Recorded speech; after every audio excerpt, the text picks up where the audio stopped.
Hi everyone. So we're doing a little bit of a different setup than normal. We're gonna see how this works. I'm gonna try and record on my phone today and see if the sound quality is better with that. And then we'll go from there as we move throughout the new year.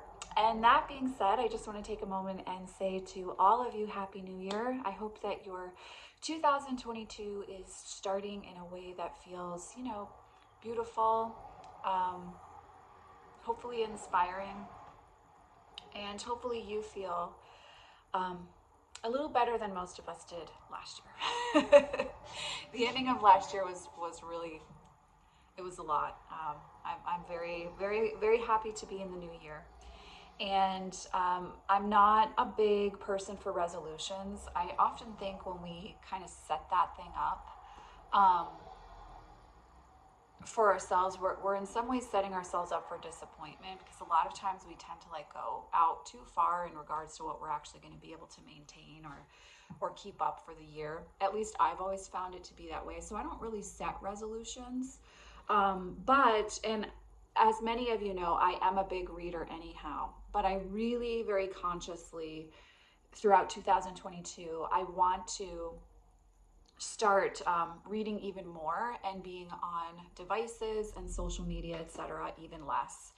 And I have a pretty good balance with that. I work really hard to stay balanced with that. And honestly, I'm a full-time single mom. I have a business. Like, I really don't have that much time to be on social media anyhow. But especially this year, I really do for myself want to be reading more, because I just feel better. And I think there's something about reading a book that allows you to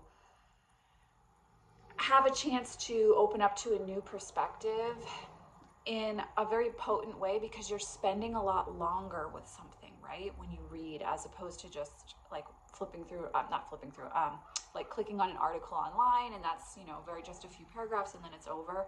I love the idea of a couple hundred pages to 1,000 pages of just being able to spend time with a book's energy like that. And one of you had requested towards the end of last year if I would please make a video talking about what books I'm reading. So this is not going to be a witchy video. It's not going to be about, none of the books that I'm talking about here have anything to do with witchcraft per se. And I'm also a really big American history buff. So some of these books on this list may not be your cup of tea. I did recently finish a book called Nicholas and Alexandra, which I had talked about with you guys a few videos back, about the fall of the Romanov dynasty and Russia. And I found that book to be super interesting. So I'm going to kind of expand this year and look at European history as well as American history. But I'm starting the year out with this one book about the Vietnam War. So I don't know. I've always been obsessed with World War II since I was a little kid, and many of you know I have a huge affinity slash low key obsession with FDR. So World War II, I'm pretty well versed in. That being said, I do have one book I haven't read in on this list, as you'll see. But I'm just going to talk about what books I'm starting the new year with. So the Vietnam War is something I really did not know much about at all, other than I think the sense of shame most Americans still carry about that war. However, I am someone that really does value our veterans, and I'm definitely someone who still values the service that the Vietnam veterans, um, were a part of. Not the atrocities that happened, of course, by some of the troops, but I do value our veterans. I come from a long line of family members who've served in the Navy. So, other than this kind of prevailing sense of shame many Americans, most of us feel for the Vietnam War, I didn't really know that much about how we got into it and everything that happened. So I say all this just to preface the first book on the list. I am also a really big Ken Burns documentary fan. And so I did recently watch his Vietnam documentary. And when it comes to reading about history, I really enjoy first-person perspectives. So I did purchase this book, About Face, The Odyssey of an American Warrior by Colonel David H. Hackworth, U.S. Army retired. And so everything that I purchased here is all used, just so you know. So this is like an old cover. I think they have an updated cover if you decide after watching this that you want to purchase this. So it will look a little bit different. I really, side note to this is going to be a chatty video, guys. I haven't made a video in a couple weeks. So side note to this, when it comes to my books, I don't like reading a Kindle or anything like that. I've tried it. I know a few years ago, I had some friends who were like, you've got to try it. It's just not the same to me. I love books. I love holding them. I love the experience of reading with them. I consider them to be friends. As someone who had a very difficult childhood, books are really what got me through my childhood. So I prefer physical copies of books, and I love to get them used as well. I kind of like that already broken in feeling. Somebody else has already read it and had their own experience with it. And I also am someone who likes to take notes in my books. So you may see that in some of the things that we're talking about. But side note, yeah, I don't do a Kindle or anything like that. I like physical copies. So this is a memoir on Vietnam. And it's him talking about the experience. So this is one that I am looking forward to reading. It's a nice meaty book as well, so it's definitely going to be a nice long read for me. I love gigantic books. There's just something about like a 600-page journey that's unrivaled, right? So this is on my list to read by the time I hit spring. A book that I started last night and I can't put down is Anita Shreve's The Stars Are Fire. Some of her books have been pivotal for me. This is fiction. So this first one, Vietnam War, is first-person account memoir. This one is fiction, and I didn't realize that Anita Shreve had passed. I was shocked. I was talking to one of my friends. I was like, I didn't realize she had passed. Her books, Fortune's Rocks and Sea Glass, came like into my life at pivotal times. Especially around the time I was getting divorced. Reading those books like really was helping me to shift a perspective that I needed to shift. And so I love her works, but I haven't really been reading fiction that much for the last few years. But when I saw this online, I was like, I have to get that. And literally last night I read 150 pages. I couldn't stop reading this book. So I'm over halfway through it now, but this one is very poignant. It's very, I think that there's something to be said for the perspective of a woman once she's had children or a child, and the choices that you have to make around that, you know, as far as you're raising children, and the things that you have to do from that space, which is very different. You know, it's not worse or better than a different perspective, but it's just a different perspective. And this book has been really nice to read a perspective of a woman that I feel like I can understand some of the choices she's had to make. So The Stars Are Fire by Anita Shreve. I am loving that. Okay, let's see. The other thing on here, many of you know, if you follow me on Instagram, Anne Rice's books have had one of the biggest impacts on my life of any author. When I was a young teenager, I first discovered her Interview with the Vampire series, the Vampire Chronicles. But, you know, I read the first book and I purchased the series, and I used to hide them in a hope chest in my bedroom so that my mother wouldn't find them. Her books made it okay for me to trust my imagination, to use my imagination, to really let myself escape into other worlds. And so she passed recently, which was just kind of a little bit earth-shaking for me. You know, while I don't necessarily agree with when she went back to Catholicism for a while and the work she was putting out, I didn't really resonate with that. And I know she shifted and she shifted course again before she passed, which I kind of love that she gave herself that gift, right? To be able to say, I can shift this spiritual, religious perspective, and I can shift back again if I need to, right?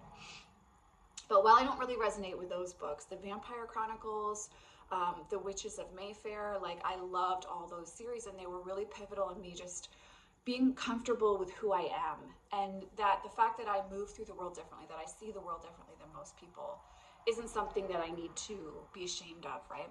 So I purchased The Wolf Gift to read after her passing, because one of my dear friends said that she really loved this werewolf series that Anne Rice did. I think she only did 2 books, maybe 3, but I think it was 2. Don't quote me on that. You can look it up on Amazon if you want to purchase it. But I had purchased this a few years ago, but then I didn't really get into it because, you know, I'm busy. And so I ended up donating it when I thought I was moving. So I repurchased this so that I can restart this series, which I'm very, very excited about. So that is The Wolf Gift by Anne Rice. That's the first book in that series. So many of you also know that I'm a really big 40s and 50s cinema fan, 30s as well. I not only love the fashion and the style from that time, but I also love to know about the people from that time as well. And I have read Sinatra the Voice. Sinatra the Chairman is the second book in this series. So I am starting Sinatra the Chairman by James Kaplan this month.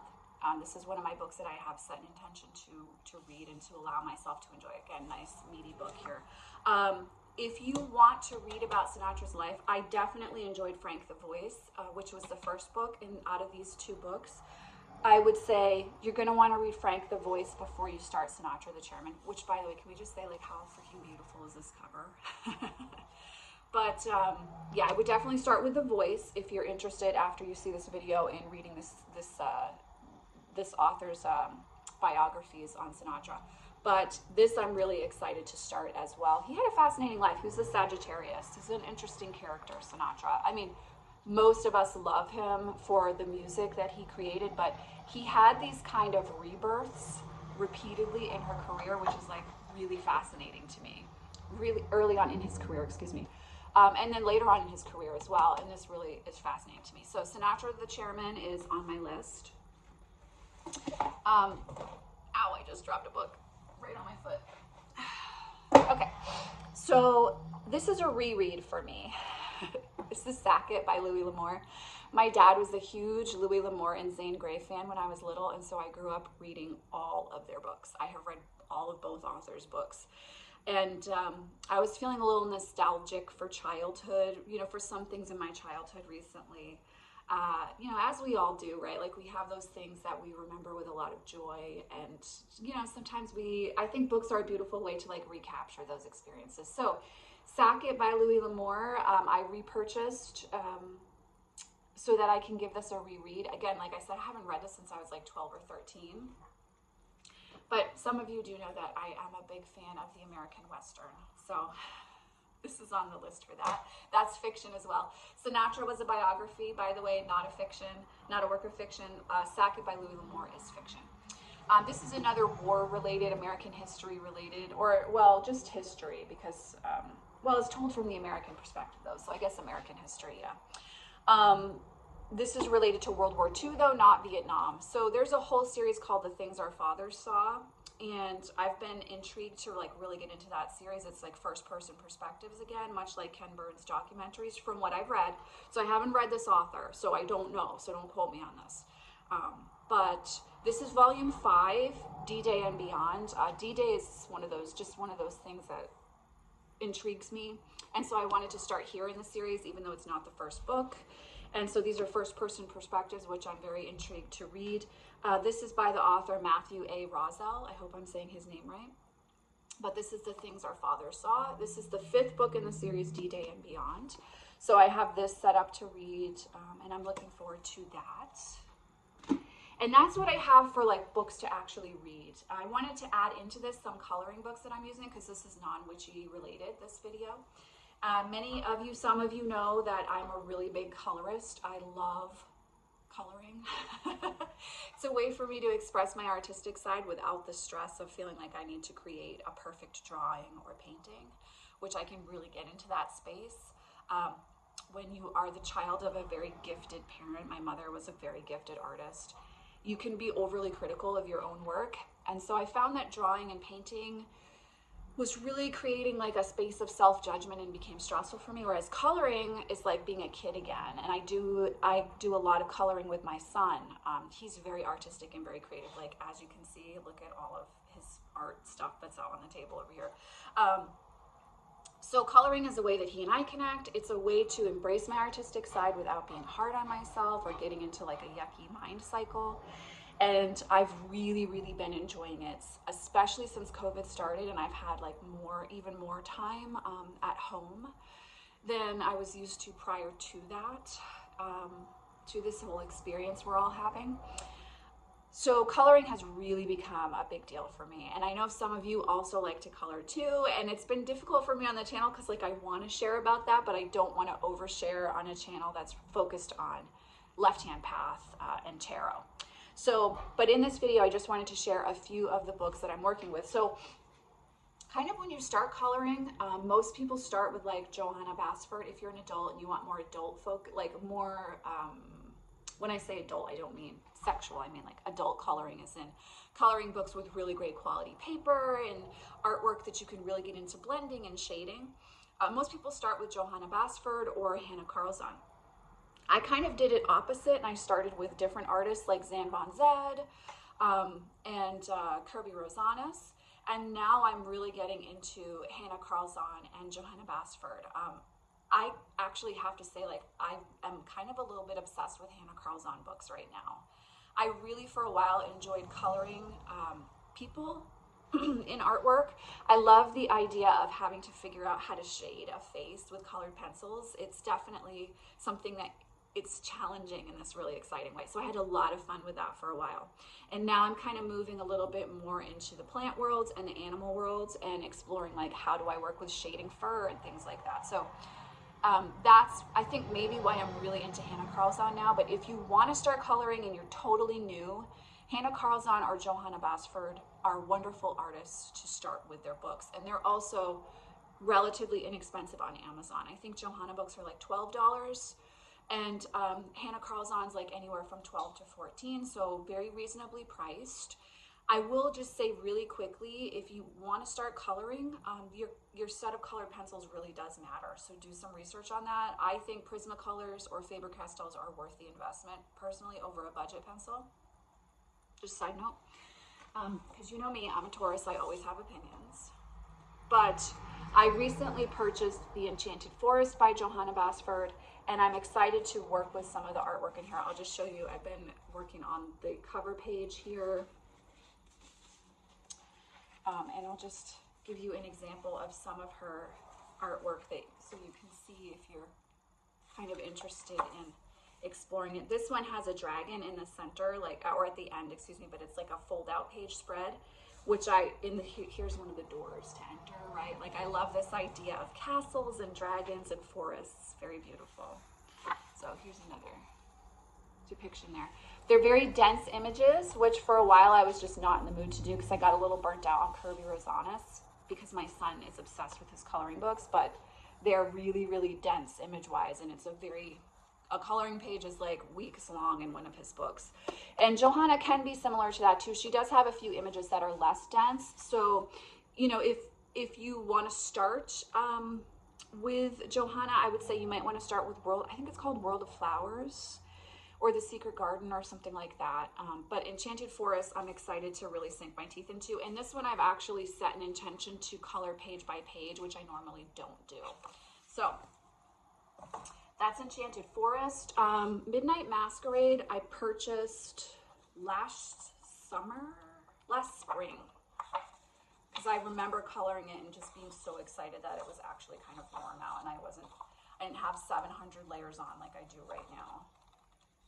The older I get, the more and more difficult winter is for me. So this is a page that I finished in the spring, and this is the only thing I've completed in this book. So, but like I said, Hannah Carlzon is nice because you've got people and you have animals and you have plant life. So you have something that you know, if you're new, you can figure out, what do I like to color most, right? And it really does, for me, coloring is so whimsical and it's so much fun. You know, picking out your colors and blending and learning new techniques. Like you can fall down the YouTube rabbit hole of learning other colorist techniques, and it's so much freaking fun. If you're at all on the fence about it, I would say go for it. Give yourself a try. Let yourself give it a try. I think it's totally worth it. it's such a beautiful hobby, and it's one of those things that's brought a lot of joy to my life over the last few years, which is really nice. But Tales from the Midnight Masquerade by Hannah Carlzon. This is like not one of her most popular books. People had a lot to say because it's a much smaller coloring book than she typically puts out. But and so at first I was like, I wasn't sure how I was feeling about it, but as it sat on my shelf, like I'm really ready to dig into this. And so this, I'm actually going to be coloring in next. I'm considering doing the frontispiece here, the nameplate first. So that's going to be my next project. And then I have 2 other books by Hannah Carlzon that I'm going to be coloring in over the next few months. I waited to get this book for so long. And I'm like, why the heck did I wait that long? I just finished one piece here. I've only done one piece in this series, but this, oh, I love her. I'm like really, really coming to love her artwork the more confident I get as a colorist. Let's see if I, because there's like these beautiful, lots of beautiful birds and summer nights. Like I would say if you are on the fence and you're like, Racine, what coloring book of hers should I start with? Start with Magical Dawn or Summer Nights, okay? You're not gonna regret it. The paper quality in both Johanna Basford and Hannah Carlzon is really great quality. Here's owls, and there's always owls to color. I mean, who doesn't love that, right? The paper quality is just, it's beautiful to start with. It's going to help you build your confidence. Like, look at this, guys. Isn't that beautiful? But there's one picture in here I did want to share that I'm like super excited to color, where I'm like, all right, this is I'm gonna have to take my time, and like I really want to do a good job with it. Of course, now I can't find it. Bear with me, guys, bear with me. This one. This one I'm really, this girl, obviously, I'm not a sunflower and daisy person, as you guys know, but this girl I'm super excited to color. So yeah, so this is Summer Nights, really, really beautiful. But I would say if you're new to coloring or if you're intrigued after you watch this, I would start with Magical Dawn or Summer Nights. Beautiful places to start. Jewelry box, also by Hannah Carlzon. This is the last thing I'm going to show. This has been such a long video. If you've made it this far, thank you. Hopefully you like coloring and I'm not boring you to death. Jewelry box, I resisted buying for years because I do not like coloring jewelry. I don't like coloring gems, and it was like a really big craze a couple years ago where like everybody was coloring gems, and you guys know me. If it's popular, I automatically don't want to do it because I don't like, it's popular, whatever. And so I really didn't think that this book was going to be worth the $13 for me. But this book is not all jewels. Let me show you. It's really, really beautiful. I just purchased this with a gift card that a friend of mine gave me for the holidays. Thank you so much. And so I haven't colored anything in this. So as soon as I color, like look at that, isn't that cute?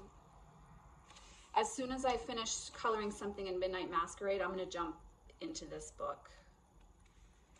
I thought there were some bees in here that were really beautiful. Hold on, let me see if I can find it, guys. She always has like beetles and bees and birds. It's just like really, if you're a witchy, you know, kind of person, you're going to enjoy it. But I really thought it was going to be all gems, and I was like, I have no desire to color gems, and it's not. Look, there's a beautiful kind of representation of the triple goddess. I can't find the page right now. I'm not going to make you guys sit through 5 minutes of me trying to find it, but look at this. Isn't that gorgeous? So yes, this is Jewelry Box by Hannah Carlzon. Also looks beautiful. I haven't colored in it yet. As I said, I just got it, but this is going to be next on my list to color in after I do a page in Midnight Masquerade. So that's what I have for books and hobby material for the new year as I start, you know, in January, obviously. As I said, I'm a really big reader, so if you see this list and you're feeling intimidated, please don't think that like you should be reading as much as or books like I have on here. Like someone had asked and I just figured I would share because I love to share books, and I love to hear about other books you guys are reading, and it gives me an opportunity to try something new. Like my very dear friend who had recommended Nicholas and Alexandra, that book like blew my mind. I was like, I know so little about Russian history. I know so little about this family, and I like it was so awesome insofar as totally new perspective, something completely new to put my mind towards.